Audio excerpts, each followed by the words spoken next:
And Gallatin gets the bat. Hustle by Russell. Here goes Margaret. NBA TV presents NBA, a way cool look at the league in a time we'll always remember, though some might like to forget.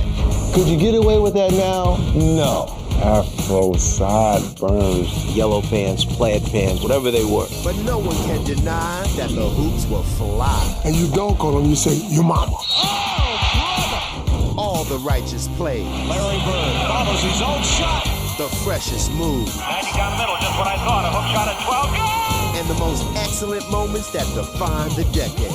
A shot on Elo. Good! The Bulls win! They win! Coming up right now is totally NBA80s. And It's totally boss. on the previous episode of NBA80s, the Sixers followed Moses to the promised land in the 83 finals. I said 4-4-4. The Fabulous Forum was the LA hotspot. But some of the sideline fashions were a hot mess. If it still fit him, and if it wasn't falling apart, Doug would wear it. Shooting stars were lighting it up across the league. And as the 83-84 season approached, a towering new talent was about to lift off. The Houston Rockets select Ralph Sampson. It was a successful launch in Houston as Ralph Sampson rocketed to the Rookie of the Year award. No one understands what type of talent this guy was. I mean, he was wrecking shop in college. He was hot. To Sampson. 7'4". He must have weighed about like 174 pounds. He has got all the skills of a small forward, a quick forward, and we may even see him play guard today. And when Sampson was paired with Hakeem Olajuwon, the NBA skyline would never be the same. And there are the Twin Towers at their best. I thought it was just unfair for those guys to be that big on the same team playing at the same time. And Sampson blocks it out of bounds. And nobody could match the talent of Olajuwon and Sampson together. Back in New York, there was a new sheriff in town. David Stern took over as commissioner. What's interesting about David Stern, the first year he came to a net game, he knew our names. We were announcers. And over the years, what has amazed me with him is he knows everybody in the league. He had a plan to grow the sport and put it in a lot of different homes and put a face on it. And then the league started to grow, and it didn't hurt him that he had, Magic and Bird and Doc and Kareem, guys like that could really sell the product. May I have a drink of water? Sure. Okay, let's taste it first. You want to taste it? Yeah. How do I know somebody didn't put something in it? Frank Layden, one of the all-time characters. This character was also the 84 Coach of the Year. Calm down. You know what I mean? Just calm down. Get a little excited there, all right? Oh, Frank. He certainly was one of the funniest people in the sport. I mean, you'd be on the floor laughing. You don't realize it. All these years I've been undercover. All these years I've been undercover. When you did games with him, he was really trying out for your job just in case his didn't work out.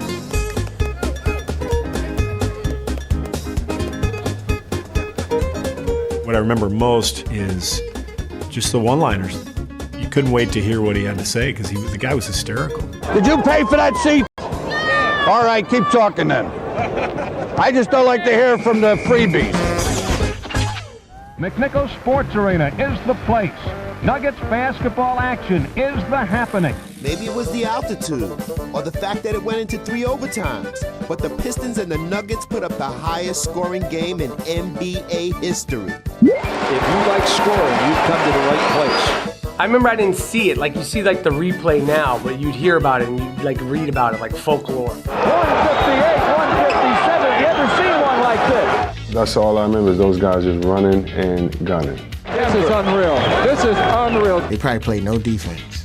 This is where the Pistons really need to play good team defense. Defense in Denver.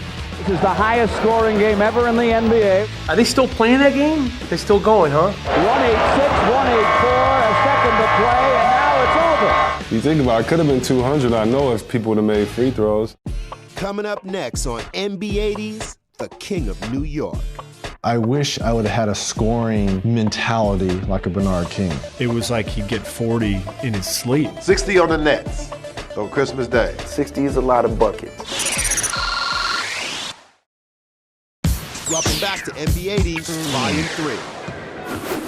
At All-Star Weekend in 1984, the NBA Slam Dunk Contest made its debut. The first dunk contest, Larry Nance. Who the hell is Larry Nance? Larry Nance? Yeah. People really need to go back and watch that dunk contest. Magic and Isaiah were there, and they had on like these fancy Converse velour sweatsuits, and everybody was like, Doc, and his kids were there. Throw it up against the basketball, catch it, rock, cradle, and then dunk. And Larry Nance, they didn't even know who the hell this guy was, and he's like doing all this crazy stuff, and he's like 6'10", his head was like at the rim, and you're 6'10", you shouldn't even be in a dunk contest. There's one dunk that stands out for me, 2 basketballs, one in each hand. The 2-ball, yeah. That was an upset too. I don't think he was supposed to beat, was it Dr. J? I mean, Dr. J was such a superhero, and when he missed the dunk, it was like... If he hadn't missed, I think he might have won. I resented Larry Nance forever, and I will always resent Larry Nance for beating Dr. J in that dunk contest. I never got over that. The Slam Dunk Contest would take All-Star Weekend to another level. But the same couldn't be said for the Legends Classic. Yeah, I remember the Old Timers game, and I remember it didn't last long. That's not a good look. And I'm glad they stopped that. It's not great to see old-time basketball players get out there and try to act like they're young again. Your mind is telling you to do things, but your legs just won't do them, so it is slow motion at times. You can't get in a track meet with these guys. Now that was ugly. It was slow motion. And it was fun to watch, and there were a few chuckles, but bad idea. If you want to get into the pros, you have to go out every day and play. Into the hoop with a scoop shot. Michael Ray Richardson. Sugar. He was a 6'5" point guard. There wasn't nothing for him to go out and have like 20-something points, 10, 12 rebounds, 15 assists. What a pass. You knew you had a great point guard when you ran hard down the lane because you knew you were going to get the ball. He was, with all this, and he had like that, and he'd lay up. In the lane. Sugar left a sour taste with the defending champs in the first round of the playoffs. We had the equalizer. We had Michael Ray Richardson. There's one guy, Michael Ray, that's really pumped. He dominated the series. He just took over like the great ones do. He took it off to me. I got a few dunks that I hadn't even named yet. Another great play by Richardson. Dawkins, and the Nets are going to do it. They're going wild. It's like they won the national title. Not quite. Actually, it would be Bird and Magic fighting for a title for the first time since their college days. They won the East, we won the West. So it's like everybody just get ready, sit back, and let's enjoy it. There's no greater way to give a face for sports unless you have a rivalry. It was the perfect thing. Magic was in LA, Larry was in Boston. 2 outlaws that didn't get along. I hated him. I hated Larry. I mean, it just went like that. There's no other word to really use. How am I going to choose between Magic and Larry and the Lakers and the Celtics? Everybody's so excited, and the Lakers have control of the series. They win in Boston in Game 1. They've got Game 2 won, and they throw it away. James Worthy was a little nervous, man. Worthy will inbound to Magic Johnson. Worst comes to worst, the Celtics will have to foul, and there's a steal by Henderson who lays it up and in. We could have had him in Game 2, but a bad pass by me. Worthy threw the pass across court. Gerald Henderson steals it. Over to Worthy, and it's picked off. Goes to Henderson, he lays it off and in. For a minute there, I could hear Johnny Moose going, Henderson steals the ball. Leprechauns are alive and well, man. And don't ever let anybody tell you. Just like Santa Claus, alive and well. To Worthy, to Ramble. He should go the distance. Oh! I love it. The clothesline from Kevin McHale on Kurt Rambis. He ran into Kevin McHale's arm, and Kevin McHale said, you know, wait, I was just trying to say, hold on, don't shoot the ball right now. This is the 80s hook. You get that right there, that could change your whole denture game. Higher! And you could also tell Kevin McHale wanted nothing to do with him afterwards. As a matter of fact, he's like this. They told me to do it on the bench. Typical Celtic. Back in Boston, the Celtics turned up the heat, literally. Friday, June 4th, 1984, and the temperature at game time inside the Garden is 97 degrees Fahrenheit. Laker locker room was sometimes 105 degrees, 110. The great air conditioning that they had in the Boston Garden at the time was to open all the doors up in the balcony and have the ushers breathe fast. Chucking down the court. It was hot, it was musty, it was stinking. So all you smell in there is basically sneakers, fans, and hot dogs. The Boston Celtics are the NBA World Champions. When the Lakers lost to them in Boston, and then you see all those fans come out on the floor, it's like, is that really necessary? Dude, can they get a rope? They did everything they could possibly do to win. And I like that mentality. It's not whether you win or lose, it's whether you win. As we're talking about a dynasty, here's where it is, right here. That's the dynasty. Much more on that rivalry when NBA80s comes back for 1985. This is NBA80s Volume 3. I'm Michael Rappaport, and I mean, growing up, being an NBA fan in the 1980s, one of the things that sticks out in my head is the hairstyle. The hairstyles were questionable. Kelly Drapuka. Kelly Drapuka had like a perm and an ill, thick, Magnum PI mustache, which probably tasted crazy because it was like just hanging over his lip. Oh yeah, in the 80s, dudes started shaving their head like Xavier McDaniels, like that accentuated how scary he was. He had eyes like those crazy eyes. I liked Xavier. I was frightened of him. All right, Michael Cage was a scary dude. I might be calling it wrong. It wasn't like an all the way Jerry curl. There was definitely like chemically enhanced hair, Michael Cage. Jack Sikma, I don't know what you call it. It was like a Farrah Fawcett kind of thing with like a curl pressed into it. Like he had a perm. That's a perm, right? Larry Joe Bird was straight up rocking a mullet. Larry Joe Bird wore a mullet in the NBA, and I don't know if he was doing that to say, yo, I'm that good and I'm gonna wear a mullet, but his hair game was just off the chain. There it is, AC Green. See, that's a dude who actually had a Jerry curl. I have the best hairstyle in the league. And then he cut it shorter so it didn't kind of look like, oh, maybe he's just got an afro that's kind of sweaty. No, that's a Jerry curl cut down into something else.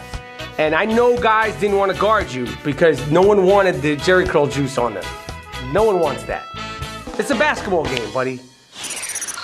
And then one day in June, that would change everything. Welcome to the 1984 NBA College Draft. You knew it was a new era was coming in. Those guys were all instrumental in their teams getting better. The Houston Rockets select Hakeem Olajuwon. Olajuwon had on a tux. Hakeem comes up in his prime suit. I'm not sure if that was a suit or if that was a bunch of pieces of suit that he found that he could still fit into. Portland selects Sam Bowie, University of Kentucky. When they looked at Sam Bowie out of Kentucky, Sam Bowie was nice. He was incredible. It seemed like a good idea, but it wasn't. The Chicago Bulls pick Michael Jordan. Yeah, I remember Portland took Sam Bowie instead of Michael Jordan. Good college player comes into the league, and unfortunately he gets hurt. The other guy, 69, Michael Jordan in for the left to the hoop, jammed it, right over. he turned out okay. The round mound of rebound. Chuck. Charles Barkley wore a burgundy suit. I mean, just bizarreness. Where you get a burgundy? You can't even buy a burgundy suit. It's illegal. As the next generation of stars arrived, one would depart, leaving some very big shoes to fill. I remember Bob Lanier, beautiful hook shot, great body, good turnaround jump shot. Just a good guy, really a good person. His teammates loved playing with him. We were all a little reluctant to initially tease him about his feet because he's so big. I don't know where I was, and I read these big old headlines. Lanier's feet came into to the gym at 7:45, and Lanier got there at 8:30. The biggest foot on any human, I think, right now, at 22. I don't know if they made a shoe that big. Actually, what they did was just give them shoe boxes smashed together. You know, it looked like a 2x4. You know, I could have fit the family in there in the old days. He had big shoes, but big fella could play. He was good.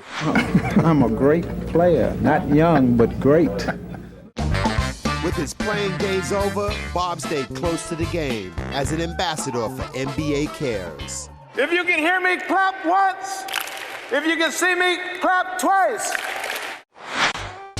Always looking for the next big thing, we were introduced to 7'4" Mark Eaton. If it makes you nervous to have someone my size in your face. Mark Eaton was the NBA lumberjack. He was a big dude. The mountain man, Mark Eaton. The first caveman to ever be in the NBA. Look at that guy. That is one big man. Mark Eaton was so big, man, if he fell down, he'd be halfway home if he lived in Hawaii. Mark Eaton actually could play basketball. You talk about someone being an anchor. Good block by Mark Eaton. His season total of 456 block shots not only set a new all-time NBA record, he single-handedly accumulated more blocks than 13 teams. He wasn't supposed to be in the NBA. He was supposed to be in the woods, and people were supposed to go, I just saw Bigfoot. I know I did. Oh, what a move by King. Bernard King is one of my favorite players from the 80s. Bernard King could literally shoot the lights out. This time goes to Bernard. Bullseye! I mean, he used to set those games on fire back in the day, man. Man!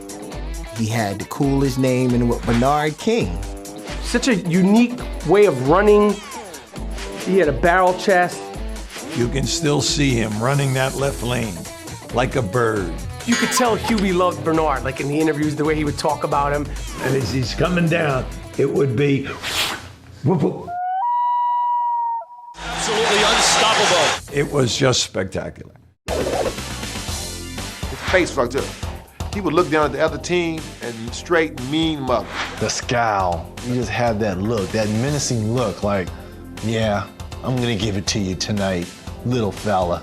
You know, he was just gonna take his points. You know, no matter what you thought, he was taking points every night. He was like a blue-collar scorer.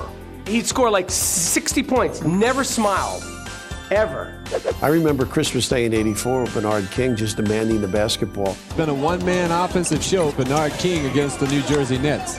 60 for Bernard King. The Knicks by 3. You know why he dropped 60 on the Nets on Christmas Day? Because he was from New York, and he probably had 50 people in the stands watching. Yeah, Merry Christmas. NBA 80s Volume 3, we'll be right back. Hey, you're watching NBA 80s Volume 3. Kevin McHale, Hibbing, Minnesota. Frankenstein? We got Herman Munster on our team. His whole thing, he couldn't run, didn't care about his socks, had no style, and a very, like, his hair, like, never moved. One time I was playing against him, he smelled like garlic. I said, damn, you smell like garlic. He goes, yeah, don't get too close. He's got the best post moves in all of basketball. Kevin McHale is, without any argument, the greatest low post forward who's ever played the game. Kevin McHale's the best player I ever played against. I felt like he was unguardable offensively. On March 3rd of 1985, the Pistons felt the full force of Frankenstein in a monster performance. McHale got it! 56 points in the afternoon. Bird told McHale he should have gone for 60. And 9 days later, Larry would do just that. Who's top dog in the kennel, you know? One more basket will tie the record, and McHale didn't set it more than a week ago. You can't guard me, man. Hey, go get some more people out the crowd. Because evidently, you glued to the floor, man. He's unconscious. Larry Bird scored 60.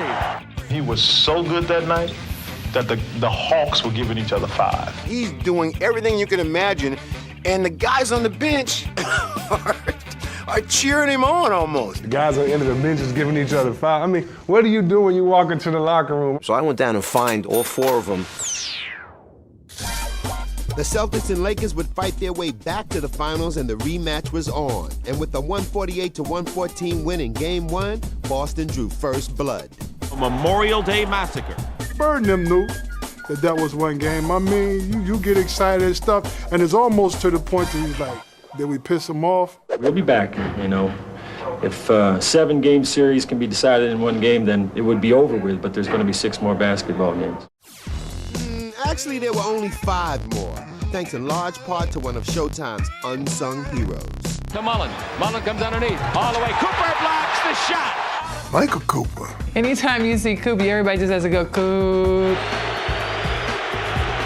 I think of Coop, I think of long socks, I think of the 3-point shot. It's funny because I wore my socks like that too to be like Coop. That's how we rocked it in the 80s. You gotta have the high socks. I love them. I mean, they're not fashionable now, Coop, but hey. Cooper almost got cut if it wasn't for Magic throwing alley-oops. Alley-oop to Cooper. There was nobody faster than Michael Cooper coming down on the fast break and would just dunk on you before you blink. You just like, go ahead, go Coop, go, go, go! Cooper, he's gonna slam it. He could defend anybody. McGee lobs underneath, and Cooper steals the ball. My main goal right now is to make the first team all-defensive team. Then my next goal after that is to stay on that until I retire. Had a nice J, quick first step, you know what I'm saying? He was Mike Coop. He was cool. Haunted by their history, the Lakers became Ghostbusters and finally beat Boston in the finals. Magic Johnson goes in. Doesn't get the roll, and then steal by Johnson. This man, Magic Johnson, played this season with a mission for the Lakers, and it's about to pay off. 3 in 6 years, LA comes to Boston and wins the world title. Boy, when that clock sounded, oh my goodness, we were so elated. Whenever you took down the Celtics, you had really done something big, and so for the Lakers to beat them, man. Yeah, it feels good! That somewhere along the way, at some time, we're going to have to plant our feet, stand firm, and make a point. And we made the point. We took that parquet floor here, and all the skeletons are cleaned out of our cot. Yes! And I'm sure a clean closet comes in handy for Coach Riley and his fly wardrobe. And yeah, this is Fab Five Freddy signing off. Thanks for watching NBA 80s Volume 3.